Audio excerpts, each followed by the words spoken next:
Selamat datang di Beetle Channel, semoga kita bahagia. Jangan lupa subscribe, like, komen dan share agar channel ini semakin berkembang. Terima kasih. Bab 361 Sebastian menyaksikan seluruh insiden terungkap di depan matanya. Dia diam-diam mengejek Hayes karena menjadi pecundang. Namun demikian, dia sekarang benar-benar lega tentang putaran ini. Semua jejak keraguan di hatinya benar-benar hilang. Putaran itu berlanjut hingga larut malam. Sepanjang periode ini, ekspresi wajah Sebastian berangsur-angsur menjadi geram. Apa yang terjadi maka terjadilah. Dia mulai kehilangan uang sekarang. Seolah-olah mantra telah dilemparkan padanya. Semua kartu yang dia miliki semuanya bernilai rendah. Dia hampir tidak memiliki kartu bernilai tinggi. Lawannya memiliki kartu bernilai lebih tinggi darinya, atau benar-benar menyerah pada permainan. Sementara itu, uang di sisinya terus menyusut. Dia memiliki lebih dari 20 juta dolar selama puncaknya. Dan sekarang hanya ada sedikit 100 ribu dolar yang tersisa. Oh, keberuntunganku ada di sini, Hayes terkekeh. Dia menyebarkan kartunya. Kartunya memiliki nilai tertinggi. Dia memenangkan putaran ini. Sebastian kehilangan semua sisa uang yang dia miliki. Hayes menyalakan sebatang rokok dengan puas. Ketua Walker, apakah kau kehabisan uang? Bagaimana menurutmu? Haruskah kita berhenti di sini saja? Dia bertanya pada Sebastian. Sebastian membuka kancing-kancing di kerahnya dengan kasar dan berkata dengan penuh kebencian, "Aku hanya mengalami nasib buruk." "Apa yang kau banggakan? Aku memenangkan semua uang ini dari kalian beberapa hari yang lalu, tidakkah kau ingat? Aku baru saja mengembalikan sebagian kepadamu sekarang." Sebastian kemudian mengeluarkan buku cek dari mantelnya. Dia mengisi cek dan membantingnya ke meja. "Ini cek 20 juta dolar. Aku akan menukarnya dengan seseorang yang memiliki uang tunai." Dia berkata dengan gigi terkatup. Hector Combe menjawab dengan riang, "Ini vilaku. Tentu saja aku punya uang tunai. Kau kemari dan beri pamanku uang tunai 20 juta dolar." Hector melanjutkan untuk mengambil cek setelah berbicara. Setelah memastikan bahwa uang di sisinya telah diisi ulang, Sebastian berteriak dengan tekad, "Ayo lanjutkan." Dia kalah 20 juta dolar ini dalam waktu 30 menit. Bahkan Sebastian, yang telah mengalami berbagai macam situasi, sedikit terengah-engah. Dia kalah 20 juta dolar dalam 30 menit. Ini adalah kekalahan yang memalukan. Sial, panas sekali di sini. Mengapa AC disetel pada suhu yang begitu tinggi? Tidak bisa bayar tagihan listrik. Sebastian berbalik dengan tidak sabar dan mengutuk seorang pelayan. Terlepas dari kejengkelannya, pelayan itu tidak berani mengucapkan sepatah kata pun. Sebaliknya, dia menurunkan suhu AC dengan tergesa-gesa. "Ketua Walker, jangan membuat ulah bahkan jika kau kehilangan uang. Jangan menjadi pecundang yang sakit jika kau tidak tahan kalah," kata Hayes sambil tertawa terbahak-bahak. "Diam," Sebastian berteriak, menatapnya dengan dingin. Dia mengisi cek senilai 50 juta dolar lagi. "Ayo lanjutkan," dia berkata dengan gigi terkatup. Sebastian, yang sangat malu karena kekalahannya, tampak sudah gila. Dia bertahan sampai akhir terlepas dari nilai kartunya. Dalam situasi seperti ini, dia terus kalah semakin banyak dan semakin banyak lagi. Pada saat tengah malam tiba, dia sudah menulis cek senilai hingga 500 juta dolar. Hector mencairkan semua cek di tempat melalui saluran khusus dan telah mentransfer semua uang itu ke rekening rahasia. Sekali lagi, Sebastian mengisi cek senilai 50 juta dolar lagi. Hector tahu bahwa sudah waktunya untuk berhenti ketika portal menunjukkan bahwa cek tidak dapat diproses. "Paman, cek ini tidak bisa diproses." Ucapan Hector menyebabkan gelombang keterkejutan menerpa Sebastian, yang merasa seperti baru bangun dari kesurupan. Bagaimana mungkin? Ada sekitar 500 juta dolar di akunnya. Sebastian berteriak dengan suara melengking. "Kau sudah mentransfer lebih dari 500 juta dolar. Cek tidak bisa diproses karena saldo di rekeningmu tidak mencukupi," kata Hector sambil mengangkat bahu. Sebastian, yang tadinya pemarah karena kepanasan, merasakan sensasi dingin menyelimuti dirinya dari ujung kepala hingga ujung kaki. Dia merasa seperti disambar petir. "Apa?" Suara Sebastian bergetar saat dia berseru, "Aku kalah 500 juta dolar." Saat itu, Jordan tiba-tiba melirik Hector dan bersuara, "Karena Ketua Walker telah kehabisan uang, haruskah kita mengakhiri malam ini?" Sebelum ada yang bisa menjawab, Sebastian bangkit dengan marah. Tidak, aku kehilangan uang dalam jumlah besar. Perusahaanku berada dalam masalah. Kalian berniat pergi setelah memenangkan semua uang. Bahkan tidak memikirkannya. Dia berteriak dengan marah. Aku masih punya saham. Aku akan menggunakan saham untuk Cameron yang terdaftar atas namaku sebagai jaminan. Aku harus membalikkan ini. Paman, kau berlebihan, kata Hector sambil tertawa kecil. Sebastian menghantamkan tinjunya ke atas meja dan meraung dengan gila, apa yang kau tahu? Tanpa 500 juta dolar, aku tidak dapat membayar barang-barangku atau membayar kembali pinjamanku. Jika itu terjadi, aku akan hancur. Aku sangat beruntung. Aku pasti akan memenangkan semua uang kembali. Aku ingin membalikkan ini. Siapa di antara kalian yang berani untuk mengusirku? Bab 362, Paman, tidak ada yang pernah memanfaatkan saham perusahaan. Selanjutnya, bagaimana kita memperkirakan penilaian ini? Ini tidak sesuai. Memiliki saham juga tidak akan berguna bagi kami. Jordan dan Hayes sama-sama setuju dengan ucapan Hector. Sebastian segera berbalik dan memelototi Hector. Hector Combe, apa kau sudah gila? Bagaimana kau bisa berbicara untuk mereka pada saat seperti ini? Dia bertanya dengan marah. Paman, itu alasan dasar. Aku tidak memihak di sini, kata Hector dengan tenang. Sebastian menggertakkan gigi dan mencoba yang terbaik untuk menekan amarahnya. Kalau begitu, pinjamkan aku beberapa juta dolar untuk keadaan darurat ini, katanya. Ekspresi Hector tetap tenang dan tenang. Paman, aku tidak punya uang sebanyak itu. Aku tidak bisa menarik jutaan dolar agar kau kehilangan semuanya. Kau harus memikirkan bagaimana menangani masalahmu yang akan datang, katanya. Tidak peduli seberapa tidak masuk akalnya pikiran Sebastian, tidak mungkin dia akhirnya tidak menyadari bahwa ada sesuatu yang tidak beres. 3 orang yang duduk di meja judi, dan Hector khususnya, bertingkah sangat aneh sekarang. Mengambil napas dalam-dalam, Sebastian menekan kegelisahan di hatinya. Maksudmu apa? Dia bertanya dengan suara rendah. Dia tidak percaya bahwa Hector cukup berani untuk bekerja sama dengan orang luar hanya untuk melawannya. Dia akan melawan ayahnya, Hendrik, dengan melakukan itu. Apa maksudku? Hector tertawa. Dia mengeluarkan kotak hitam kecil dari AC portable di ruangan itu dan mematikan saklar di atasnya. Aku telah memblokir sinyal ponsel semua orang untuk memungkinkan kami bermain kartu secara diam-diam. Maaf untuk melakukan trik kecil ini. Paman, lihat ponselmu segera. Banyak orang seharusnya mencarimu sekarang. Kegelisahan di hati Sebastian terus tumbuh. Tepat ketika dia hendak mengatakan sesuatu, teleponnya berdering nyaring, seolah-olah diberi isyarat. Penelepon itu adalah rekan dekatnya dari perusahaan. Tanpa berpikir panjang, Sebastian mengangkat panggilan itu. Ketua Walker, di mana kau berada? Perusahaan dalam kekacauan total.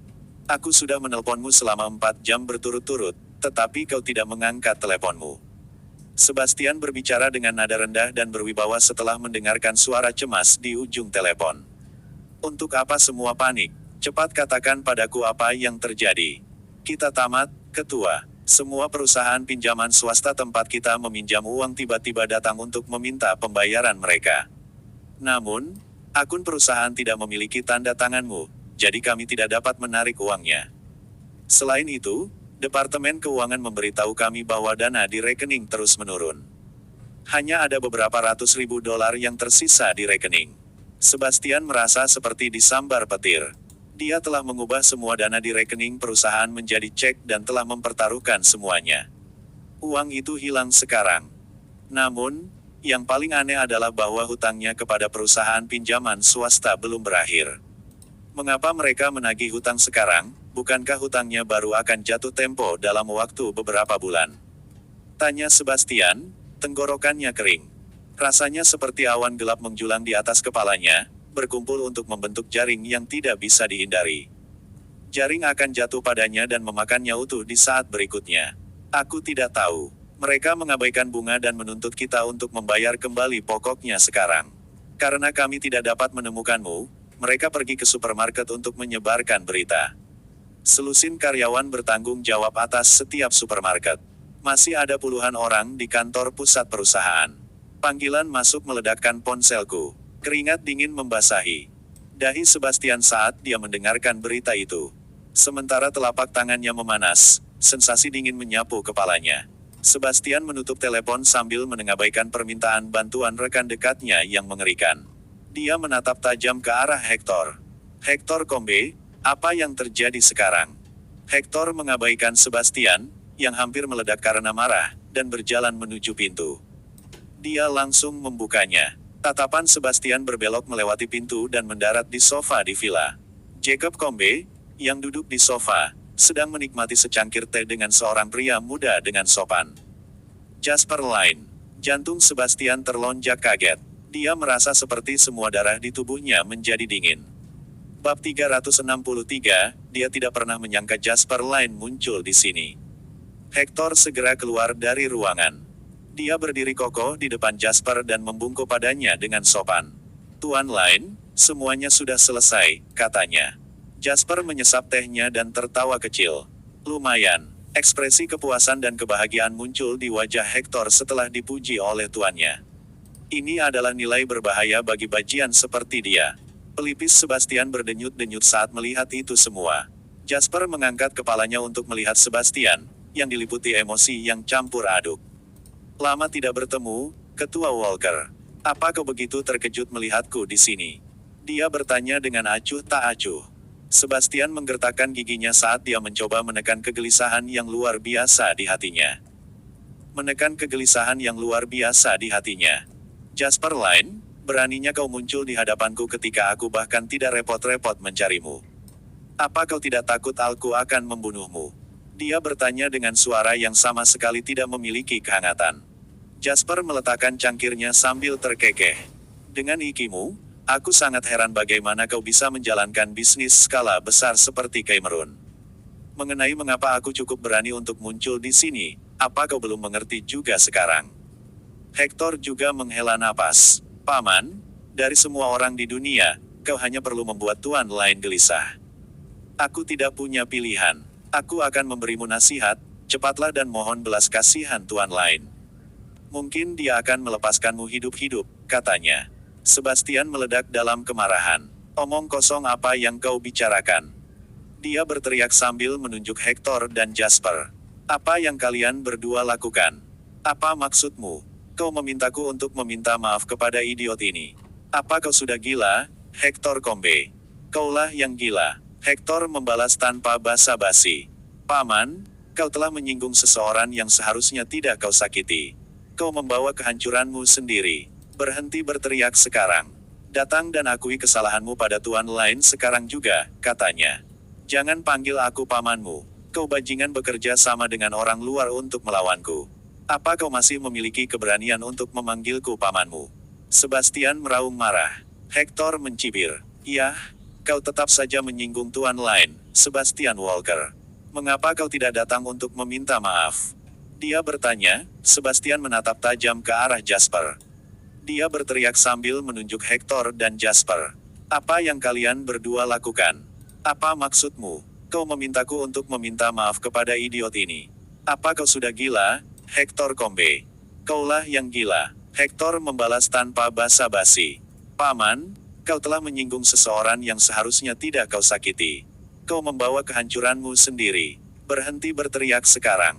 Datang dan akui kesalahanmu pada Tuan Line sekarang juga," katanya. "Jangan panggil aku pamanmu. Kau bajingan bekerja sama dengan orang luar untuk melawanku. Apa kau masih memiliki keberanian untuk memanggilku pamanmu?" Sebastian meraung marah. Hector mencibir. "Yah, kau tetap saja menyinggung Tuan Line, Sebastian Walker. Mengapa kau tidak datang untuk meminta maaf?" Dia bertanya. Sebastian menatap tajam ke arah Jasper. Dia menggertakkan gigi dan berseru, "Apa yang terjadi sekarang? Jasper Line, beri aku penjelasan segera." "Penjelasan? Penjelasan apa?" Jasper bertanya dengan dingin. "Cameron telah lama menghadapi krisis keuangan besar. Aku hanya memicunya terlebih dahulu. Bagaimanapun, itu akan terjadi cepat atau lambat. Semakin cepat terjadi, semakin cepat diselesaikan. Aku menawarkanmu bantuan. Untuk semua perjudian, kau adalah korban yang merelakan diri. Kau adalah orang yang kehilangan semua uangmu melalui perjudian. Bagaimana kau bisa menyalahkan itu padaku? Kepala Sebastian berdengung saat dia mengumpulkan semua yang telah terjadi selama beberapa hari terakhir ini. Akhirnya, dia menyadari bahwa semuanya datang bersamaan untuk membentuk rencana jahat yang rumit. Merasa tercekik, pandangan Sebastian menjadi gelap saat kepalanya berputar. Dia melebarkan matanya dan menatap Jasper. Semuanya adalah bagian dari rencana jahatmu. Dia bertanya dengan suara melengking. Jasper terkekeh dan berkata, bagaimana kau bisa menyebutnya rencana jahat? Itu hanya beberapa trik bisnisku. Dalam hal rencana jahat, kau adalah master sejati di sini, Sebastian Walker. Dia telah kehilangan semua dana likuid perusahaan, dan perusahaan pinjaman swasta yang perusahaannya telah meminjam ratusan juta dolar dari semuanya memaksa mereka untuk membayar hutang mereka. Setelah berita tentang ini menyebar, pemasok pasti akan menentang mereka. Akhirnya, bank akan menghentikan pinjaman mereka dan meminta mereka untuk membayar kembali hutang mereka setelah melihat situasi mengerikan yang mereka alami. Serangkaian insiden ini akan terjadi satu demi satu. Cameron berada di ambang kematian. Sebastian merasa kulit kepalanya mati rasa. Dia telah membuat rencana rumit untuk menjatuhkan Suler Corporation. Namun, perusahaannya sendiri telah dicuri dalam sekejap mata. Jasper Line, kau harus mati. Bab 364 mengalami keterkejutan yang luar biasa, Sebastian berada di ambang kehancuran. Dia bergegas maju dalam upaya untuk menerkam Jasper. Dia sangat ingin menggigit sepotong dagingnya. Jasper memperhatikan Sebastian bergegas ke arahnya dengan tatapan dingin. Namun, Julian muncul di depannya sebelum Sebastian bahkan bisa menjangkaunya. Julian memegang tenggorokannya dengan cengkeraman yang sangat kuat dan mengangkatnya ke udara sendirian seolah-olah dia sedang memegang anjing mati. Hector dan yang lainnya menelan ludah ketika mereka menyaksikan kejadian itu. Mereka semua menatap Jasper dengan ketakutan tanpa berani mengucapkan sepatah kata pun. Sebastian sedang dicekik, sementara Julian menahan beban seluruh tubuhnya hanya dengan lengan yang dia gunakan untuk mencekiknya. Sebastian tiba-tiba merasa terengah-engah, wajahnya langsung memerah. Lepaskan dia, kata Jasper tenang. Julian melepaskan cengkeramannya dan Sebastian jatuh ke lantai seperti anjing mati yang tidak berharga. Mencengkeram tenggorokannya, dia menghirup banyak udara. Untungnya, Sebastian berhasil menenangkan diri setelah melalui keributan tersebut. Dia tahu bahwa tidak ada gunanya membuat ulah yang tidak berarti sekarang.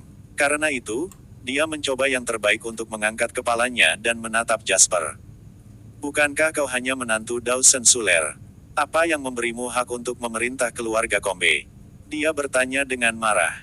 Jacob menggelengkan kepalanya dan menghela napas. Kau benar-benar tidak tahu. Apa kau belum mengerti sekarang? Bukankah seharusnya kau melihat lawanmu sebelum melawan mereka? Paman, jumlah kekuatan yang dimiliki Tuan Line di luar imajinasimu, katanya.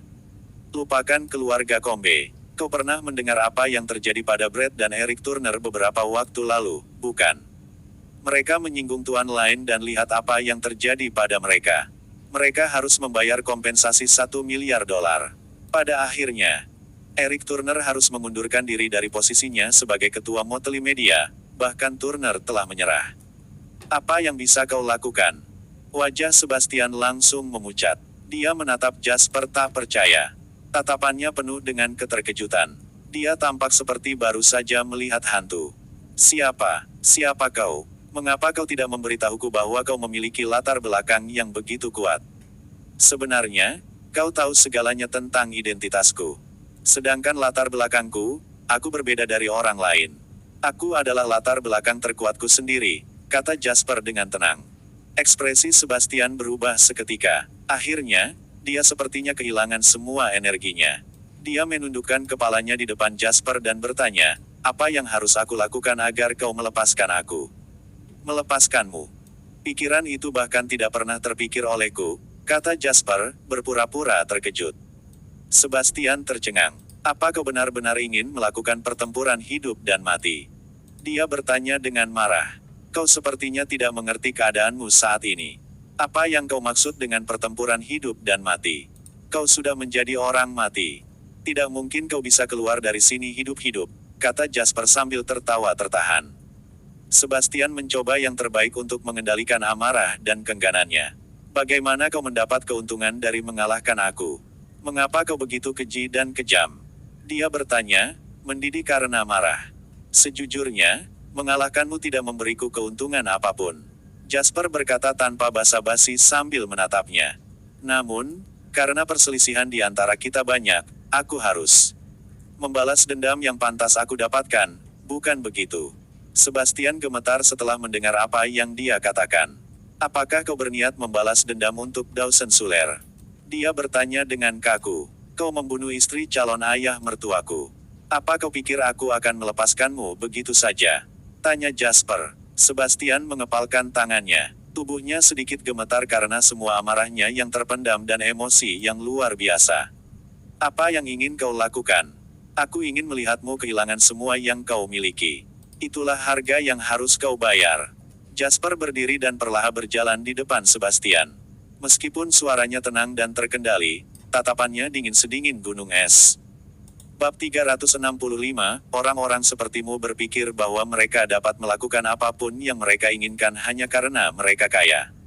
Kekayaanmu adalah sumber dari semua yang kau miliki. Karena itu, bagimu, uang bahkan lebih penting dari nyawamu sendiri.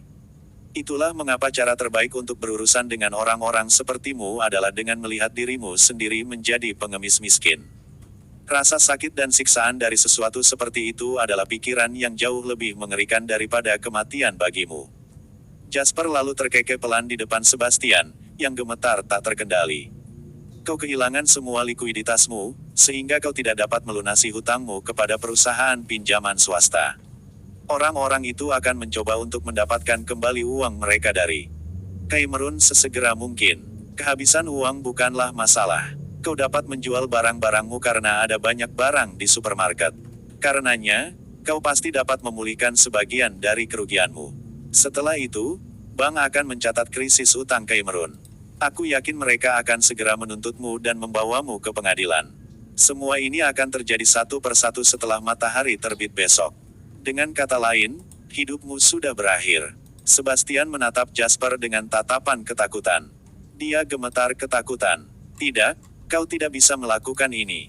Ini tidak mungkin. Dia berteriak.